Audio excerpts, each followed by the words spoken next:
Et du coup, ça fait naître des doutes sur à quel point le Switch 2 va vraiment innover. La fusion des consoles et des portables a vraiment aidé Nintendo à se relever après le flop de la Wii U. C'est cette stratégie qui a joué un rôle clé dans le succès de la Switch.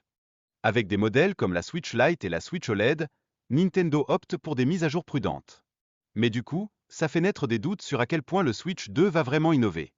En regardant de plus près le Switch 2, on remarque des améliorations dans les composants.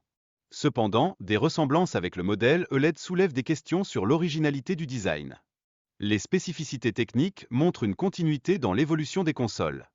Le Switch 2 arrive avec des Joy-Con plus grands et des capteurs de souris intégrés, ce qui rend l'expérience de jeu super agréable. C'est un vrai pas en avant pour les manettes de Nintendo. Les batteries des deux consoles affichent un contraste frappant, le Steam Deck OLED a une capacité de 50 Wh, alors que le Switch 2 ne fait que 20. Ça impacte clairement l'autonomie.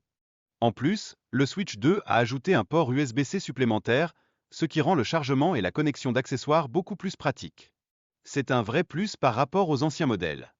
Cependant, la qualité de l'affichage de la Switch 2 est en deçà des modèles OLED, avec un contraste moins marqué et une luminosité HDR qui laisse à désirer. Ça peut vraiment gâcher l'expérience de jeu. D'un autre côté, le Steam Deck propose une expérience de jeu globale bien plus agréable, avec un affichage plus fluide et des graphismes au top, même si la Switch 2 a ses atouts en mode docké. En mode docké, la Switch 2 donne une performance solide, atteignant 60 fps sur certains jeux, contrairement à la limite de 30 fps en mode portable. C'est un bon point pour les gamers.